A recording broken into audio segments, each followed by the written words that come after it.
A'udzu billahi minasy syaithanir rajim. Bismillahirrahmanirrahim. Inna anzalnahu fi lailatul qadar. Wa ma adraka ma lailatul qadar. Lailatul qadri khairum min alfi syahr. Tanazzalul malaikatu warruhu fiha biizni rabbihim min kulli amr. Salamun hiya hatta matla'il fajar. Shadaqallahul azim. Assalamualaikum warahmatullahi wabarakatuh. Pemirsa, di bulan suci Ramadan yang penuh dengan keberkahan ini, ada satu malam yang begitu dinanti-nantikan. Ya, malam Lailatul Qadar. Malam yang dikatakan lebih istimewa dibandingkan 1000 bulan. Dahsyat sekali. Tapi bagaimana untuk kita bisa meraih malam tersebut? Apa persyaratannya atau amalan-amalan apa yang harusnya lebih kita tingkatkan di dalam 10 hari di bulan suci Ramadan ini supaya kita tidak terlewatkannya? Bersama dengan Profesor Dr. Kiai Haji Said Akil Siroj, Ketua Umum PBNU, kita bahas malam Lailatul Qadar dalam Risalah.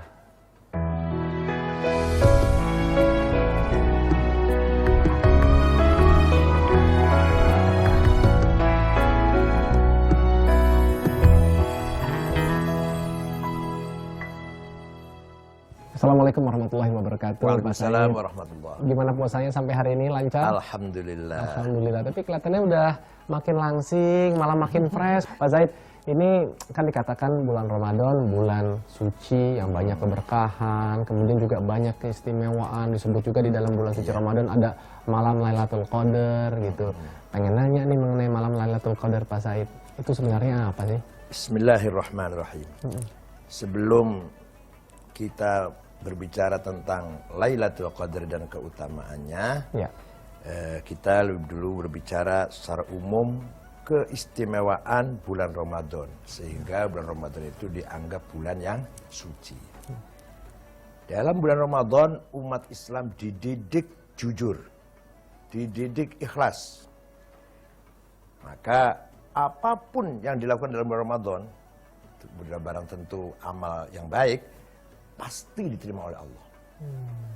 Kenapa? Karena orang kalau puasa menahan minum, menahan makan lapar, padahal ingin minum, ingin makan, tapi dia tahan tidak minum, tidak makan. Padahal saya kalau minum nggak ada yang tahu.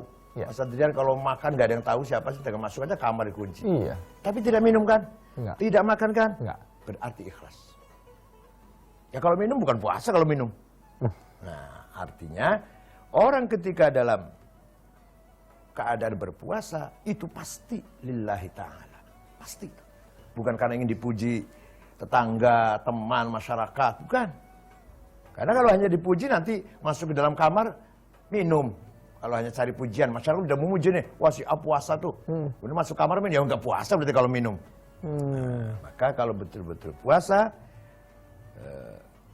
orang itu ikhlas. Allah pun menjanjikan semua amal perbuatan kita itu untuk kita kecuali puasa. Illa shaum fa innahu li. Kecuali puasa untuk aku pahalanya. Artinya maksudnya mengistimewakan pahala berpuasa. Karena orang puasa pasti betul-betul ikhlas. Beda dengan orang pergi haji, di samping ibadah juga ada pamer atau apalah misalkan, atau sambil ada rasa piknik, jalan-jalan, ada begitunya tuh. Nanti pulang bikin kartu nama langsung pasang haknya itu kan pamer. Ya oke, hajinya iya sah, tapi masih ada dikit yang tidak ikhlas. Tapi kan artinya puasa nggak sekedar cuman menahan makan dan minum aja. Ini secara syar'iyah dulu, secara syar'iyahnya dulu begitu. Nah kemudian nilai-nilai yang terkandung dalam kita menjalankan ibadah puasa sangat besar sekali. Antara lain agar kita merasakan bagaimana orang kalau kelaparan, kehausan. Tetangga kita, teman kita, saudara kita yang kelaparan, yang makannya belum tentu sehari berapa kali, yang dimakan juga belum apa. Misalkan harus kerja keras baru bisa makan. Itu dalam kita berpuasa ada kesamaan antara si kaya dan si miskin. Antara yang pejabat tinggi, pangkat tinggi dengan yang tidak berpangkat sama sekali atau grassroots. Ini juga pelajaran yang kita ambil dari berpuasa. Artinya puasa itu mendidik kita bisa mengendalikan hawa nafsu kita.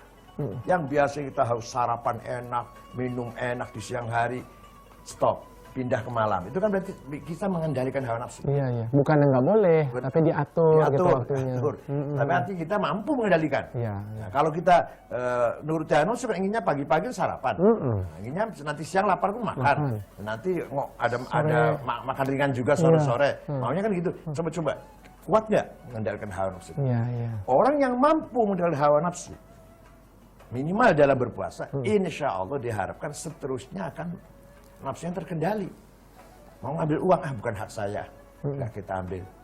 Mau apa-apa, ini belum jelas halal atau belum jelas statusnya apa, saya nggak ikut campur, saya nggak ngambil. Ini kan berarti mengendalikan hawa nafsunya. Benar. Nah, itu pelajaran sangat indah dalam bulan Ramadan. Bulan Ramadan ini juga sebenarnya puasa itu diwajibkan oleh Allah kepada semua umat beragama. Para nabi-nabi diwajibkan puasa semua. Oleh karena itu dalam Al-Quran dikatakan kutiba alaikumusiyam kama kutiba alal ladzina min qablikum. Saya wajibkan kepada kamu sekalian umat Islam berpuasa seperti yang telah saya wajibkan kepada umat-umat terdahulu. Bulan Ramadan diwajibkan pada tahun 2 Hijriah. Nabi Muhammad itu mulai puasa Ramadan pada tahun kedua setelah hijrah. Jadi kira-kira beliau tuh puasa hanya 8 kali lah. 8 tahun gitu ya. 8 tahun ya. Ramadan diwajibkan kepada umat Islam semuanya, maka menjadi fardu ain dan itulah menjadi rukun Islam. Jadi barang siapa yang berpuasa berarti kita sedang menjalankan prinsip rukun Islam.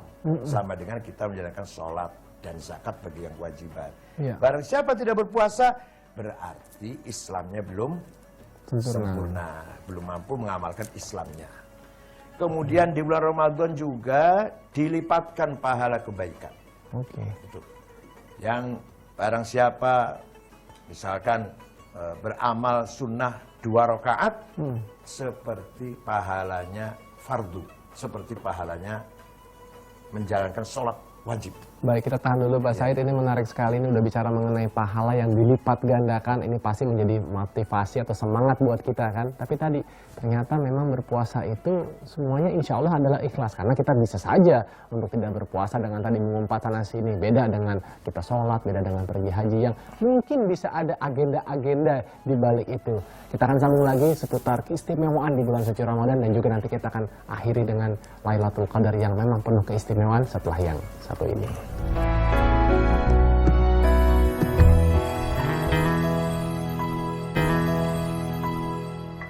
Kalau tadi sebelumnya kita membahas mengenai puasa itu melatih keikhlasan dan juga kejujuran. Nah, tapi yang saya sering perhatikan, terutama di masjid-masjid sekitar rumah lah, itu kalau di bulan Ramadan, Masya Allah, sholat isya penuh, taraweh penuh, padahal taraweh kan sifatnya sholat sunnah. Bahkan sampai subuh aja yang biasanya cuma 1 shaf, 2 shaf, itu bisa luar biasa kan. Alhamdulillah. Jadi artinya kita umat Islam Indonesia ini sudah sadar betul, menyadari betul bahwa bulan Ramadan bulan suci, bulan yang di situ ada ampunan, ada rahmah, ada maghfirah, ada atqun minan nar, ada ampunan dari segala dosa, ada rahmat dari Allah yang dilimpahkan kepada kita, dan ada dibebaskan dari api neraka. Tapi cuma bulan Ramadan aja semangat-semangatnya. Yang diharapkan dengan pendidikan, gemblengan 1 bulan ini, seterusnya kita menjadi manusia yang mampu mengendalikan hawa nafsu. Amin. Kalau di bulan Ramadan kita puasa, lapar, haus, tidak minum, tidak makan karena takut pada Allah, setelah di bulan Ramadan pun, kalau kita misalkan ada uang, kalau saya ambil, nggak ada yang tahu nih. Ya. Tapi Allah tahu. Enggak, bukan karena takut KPK, takut polisi, takut pada Allah. Ada macam-macam lihat perempuan, misalkan dia pun tidak mau, takut pada Allah. Bukan takut pada masyarakat atau apa gunjingan, enggak, takut pada Allah. Jadi dengan puasa ini Allah mendidik, mengkader, ya, melatih kita agar menjadi orang yang mampu mengendalikan hawa nafsu kita. Boleh hawa nafsu kita turun, tapi diarahkan. Mampu mengendalikan seperti itu. Datanglah malaikat Jibril berupa ya sosok manusia tinggi besar, mendatangi Nabi Muhammad dengan merangkul tapi membebani gitu loh. Merangkul tapi membebani ya. Sampai Nabi Muhammad ketakutan. Iqra ya Muhammad, bacalah Muhammad. Jawabnya Rasulullah, ma ana biqari. Saya nggak bisa baca. Dilepas. Ya. Dirangkul lagi dengan membebani itu sampai ketakutan Rasulullah berkeringatlah ketakutan. Iqra ya Muhammad, ma ana biqari. Lepas lagi. Ketiga kalinya baru iqra bismi rabbikal ladzi khalaq khalaqal insana min 'alaq. Selesai, malaikat Jibril menghilang, pergi.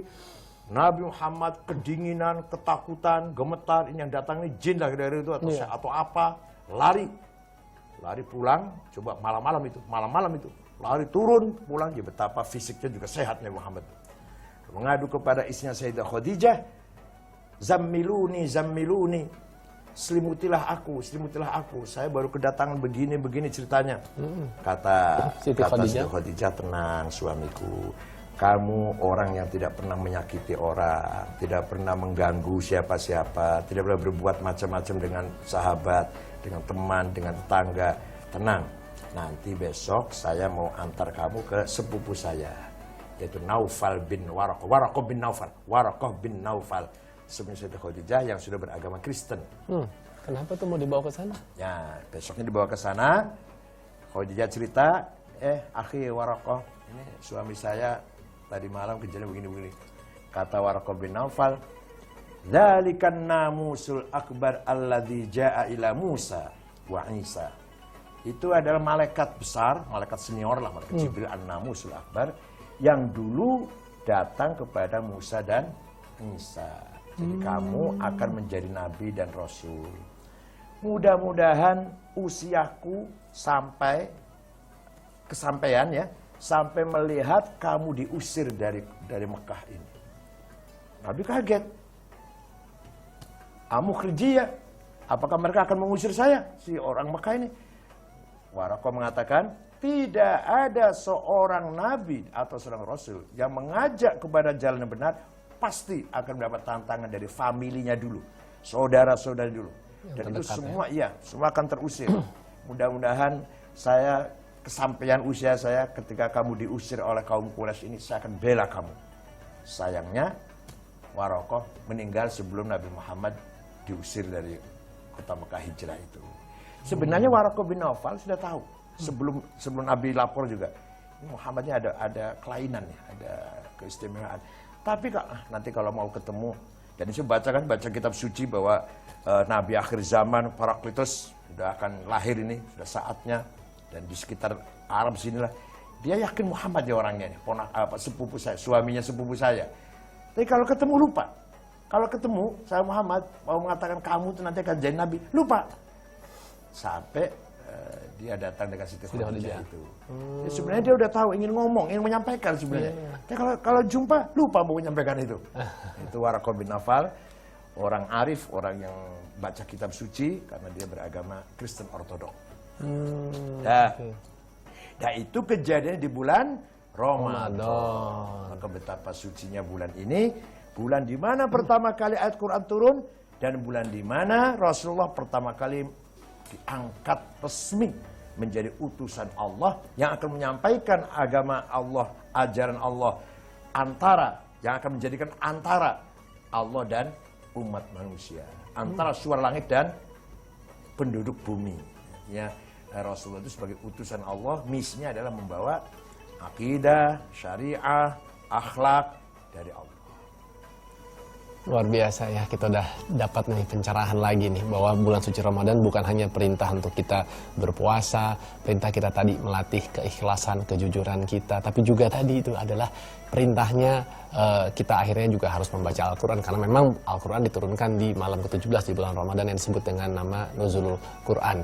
Tapi tidak hanya itu tentunya, ada lagi keistimewaan-keistimewaan lain, kita tahu setelah yang satu ini ya.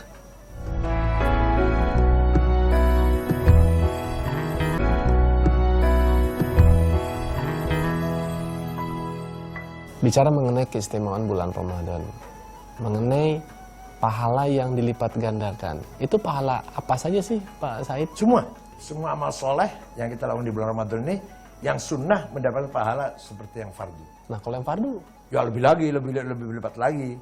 Makanya di bulan Ramadan ini orang mengeluarkan zakat supaya pahalanya betul-betul berlipat ya. Iya.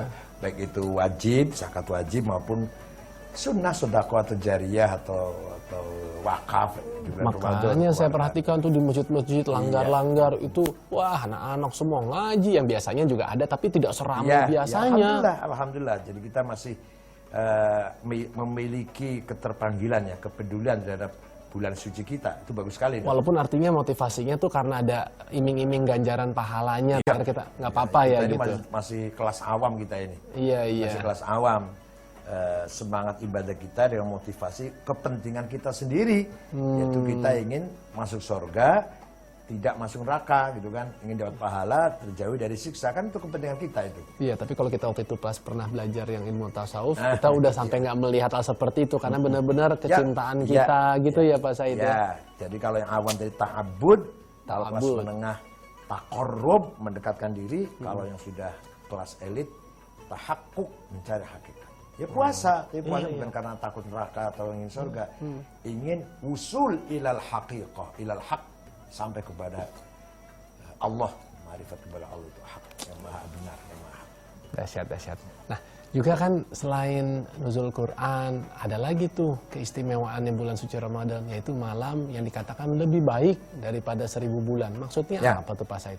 Ini penegasan dalam satu surat sendiri. Di Al-Quran itu ada satu surat sendiri yang menjelaskan keutamaannya salah satu malam di bulan Ramadan, yaitu namanya malam Lailatul Qadar. Barang siapa yang berdoa dan pas ketepatan menjumpai waktu tepat Lailatul Qadar, pasti dikabulkan. Pasti dikabulkan. Nah, tapi kapan Lailatul Qadar itu? Nah, itu rahasia Allah. Hanya saja Nabi Muhammad memberikan berikan ancer-ancer lah. 10 akhir. 10 hari. Tanggal 21 ke atas. Itu pun ancer-ancernya lagi di tanggal yang ganjil. 21, 23, 25, 27. Tapi ada saya pernah dengar juga satu yang mengatakan di malam genap ke-24 gitu. Pernah juga ada nggak dengar seperti itu? Enggak, lebih diganjil ya Pak Said ya? Kebanyakan para ulama juga punya pengalaman.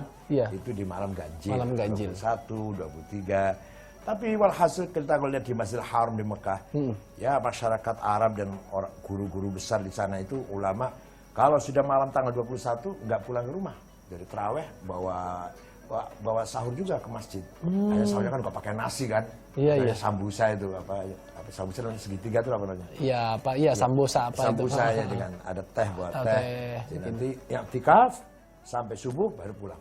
Tapi artinya di 10 hari terakhir mereka lakukan hal semua, bukan hanya yang diganjil-ganjilnya aja. Hari terakhir ya. Di sana mana ada surat tasbih. Surat tasbih, nanti sujud dan rukunya lama banget. Ya, berjamaah. Biasanya jam berapa tuh mereka tuh melakukan mulai startnya tuh Pak Said? Mulai jam 1. Udah di jam 1. Karena baca Quran 1 juz. Jadi 1 jam 2 baru selesai. Lailatul Qadar, malam keselamatan, malam keberuntungan, malam kita harus mendapatkan keselamatan hatta matla'il fajr, sampai terbitnya matahari. Hanya pengalaman yang sudah pernah saya alami, ya mohon maaf, bukan saya juga masih jauh dari yang layak lah. Malam Lailatul Qadar itu hening, anginnya, tiupan angin itu beda. Tidak terlalu keras, ada tiupan angin dan rasanya suasana tenang sekali. Pak Said pernah ngerasain? Ya merasa itu ya lebih dari sekali lah. Oh gitu ya. Pak. Jadi kadang datangnya jam 3, pas jam 3, jam 4 sahur itu. Itu rasa hening, bening, tenang gitu. Ada suasana, ada nuansa lain ya. Melihat alamnya aja tanda-tandanya seperti itu. Mudah-mudahan itu pun saya tidak Wallahu alam ya Pak. alam, saya tidak membanggakan diri, tapi saya kok pernah merasakan perbedaan satu malam di bulan Ramadan 10 terakhir itu waktu saya masih di Arab sana. Oh, beda rasanya dengan malam-malam yang lain. Nah, tapi kalau di malam-malam itu artinya di 10 malam terakhir lah. Saran dari Pak Said kan kalau di awal tadi tarawihnya kita rame-rame ya kan. Apakah di waktu tersebut sebaiknya kita menyendiri? Enggak, tidak, tetap saja. Ya kan sholat tarawih rame-rame. Sholat tasbih juga jamaah. Ya ada doanya dong, ada berdoa, ada baca Quran, ada istighfar, terutama istighfar. Oh, jadi yang maksudnya iktikaf atau berdiam diri di masjid gitu ya, itu tidak berarti ya harus full 24 jam ya. Iktikaf ya, dari waktu Isya pun juga dikatakan iktikaf juga ya. Ya berapa menit pun. Soalnya ada yang artinya mengamalkan dia udah tinggal di masjid, mandi juga di situ, tidurnya di situ, makannya juga di situ, gitu kan, keluarganya atau istrinya sama anak-anaknya di rumah aja. Ada yang melakukan hal seperti itu gimana tanggapan Pak Said? Kalau istri kita setuju, nggak apa-apa juga. Bukan begitu. Gimana? Bareng-bareng ayo ke masjid cuma. Oh, jadi diajak diajak juga. Anak-anak juga diajak. Untuk melatih diri kita tafakkur, tadabbur dalam iktikaf itu. Yang paling penting dalam iktikaf ini adalah bagaimana kita ini belajar mendidik diri kita sendiri fokus, khusyuk kepada Allah. Anak kecil aja bisa kok main apa kelereng ya. Kelereng gundu ada. Ditaruh di sendok, digigit, bawa jalan 10 meter banyak yang bisa. Kenapa? Khusyuk, fokus. Begitu pula kita kalau ibadah, iktikaf, tadabbur, tafakkur dengan khusyuk, insya Allah kita mendapatkan sesuatu yang bernilai, yang luar biasa. Amin. Walaupun khusyuknya tidak satu malam pun, cuma tidak mungkin khusyuk satu malam khusyuk semua. Tapi ada beberapa saat lah kita khusyuk. Itu namanya diberi oleh Allah hal, kondisi tertentu. Hal namanya. Baik. Terima kasih banyak Pak Said, ini penjelasan yang sangat memotivasi dan mencerahkan kita seputar bulan Ramadan. Jadi bulan Ramadan itu tadi dikatakan bahwa ibadah-ibadah itu akan dilipat gandakan. Ibadah sunnah akan bernilai seperti layaknya ibadah fardu, dan ibadah yang fardu tentu akan dilipat gandakan. Luar biasa kan. Terus kemudian juga tadi bahwa kalau kita berdoa, apalagi itu tepat di malam yang dikatakan malam lebih baik daripada 1000 bulan, malam Lailatul Qadar, insya Allah itu apapun permintaan kita akan dikabulkan. Makanya biasakan mulut ini, lidah ini untuk terus beristighfar, kita berzikir kepada Allah. Dan pada saat itu ya hendaknya pada saat kita memohon ampun atas segala kesalahan, dosa-dosa yang kita pernah lakukan selama kita hidup ini. Dan insya Allah, dan kita harus tadi saran dari Pak Said, kita harus punya keyakinan. Kalau kita malah nggak yakin kalau dosanya diampuni, wah itu malah tidak tepat seperti itu. Dan terakhir juga adalah bahwa malam-malam itu ada di malam ganjil. Bukan berarti artinya kita hanya di malam ganjil terakhir aja, tapi kita upayakan di 10 hari terakhir. Ayo kita tingkatkan lagi ibadah kita, yang sunnah-sunnah dihidup-hidupkan, yang wajib jangan sampai ketinggalan. Dan ada ciri-cirinya. Pak Said alhamdulillah termasuk yang pernah merasakan suasana itu begitu hening, ada anginnya yang sepoi-sepoi, suasananya sangat berbeda. Begitu juga dengan langit. Mudah-mudahan kita nanti juga bisa merasakan hal yang serupa. Insya Allah kita akan jumpa lagi dalam tema yang tidak kalah menarik lainnya, dan semoga Allah Subhanahu wa taala selalu memberikan hidayah demi hidayah kepada kita semua. Wassalamualaikum warahmatullahi wabarakatuh. Waalaikumsalam.